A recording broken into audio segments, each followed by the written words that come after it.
So if you're going to be watching from home, like most of us tonight, Scott's going to be watching here at work with Angela. There is an official watch party that tips off in downtown Indianapolis tonight. And our Rich and I continues our live team coverage tonight from Brothers Bar and Grill. Hey, Rich. Hey, good evening. The party is already underway. In fact, this group here just got their orders in for the party tonight. All right, Cole, so tell me who you're with tonight and why you come downtown to watch the game. I'm with my fiance Olivia and our family, and we just thought it was a great atmosphere here at Brothers, and we're here to cheer on our boys over in Cleveland. They're going to close it out here tonight. How are they going to get that done? Well, you know, the spirit of Reggie, it's just imbued into our boys tonight. I think Halliburton's going to drop at least 6 threes, probably on Garland's head, but we'll see. All right, well, lots of fun here tonight at Brothers. This is the official spokesman of Indianapolis down here. If you've ever talked to Eddie White before, you know you don't have to give him much of a question to get a great response. So, Eddie, why should we be excited? And do we want to get it done tonight, or do we want another home playoff game? Well, as much as we love Gainbridge Fieldhouse, and it becomes a nut house at this time of the year, let's get it done now. You know better than anybody. When you got to get that final game, it's the hardest game to win. So let's not monkey around and worry about Thursday night and, you know, a pregame party and all the stuff that we do. Let's save that for maybe the next round. Let's get it done tonight. That gives us a couple days to get ready for it. And then we'd have that first home playoff game in the Eastern Conference Finals on race day night in Indianapolis. That's going to be awesome. The two people back at the station have been here 100 years. They know. Scott knows.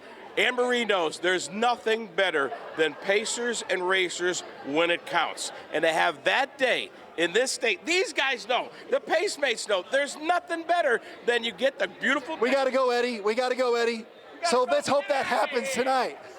Yeah, that's a hard rap. Oh, Rich, I remember when back in the day, Pacers and Racers more than 100 years ago. That's very good. All right, we'll check back later.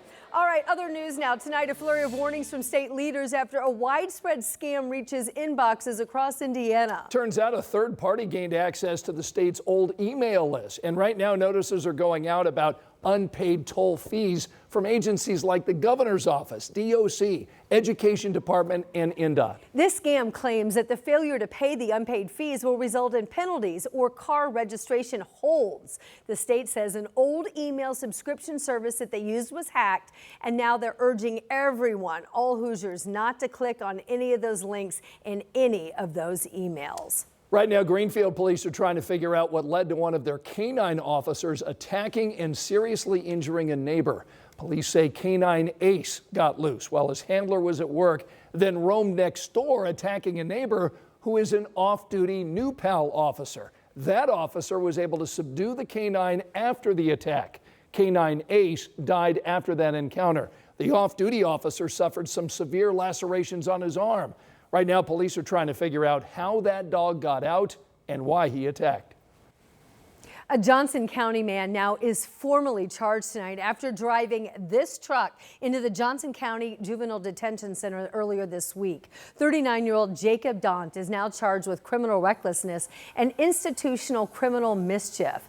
His truck was spray painted on the back with the phrase "Fathers Matter" when it tore through the building's secured front door. Daunt told police that he was angry with the court system because he hadn't been allowed to see his son in more than a year. Tonight at 6, an Indianapolis man is now charged with theft and cemetery mischief after police say he dug up an urn to steal a ring inside.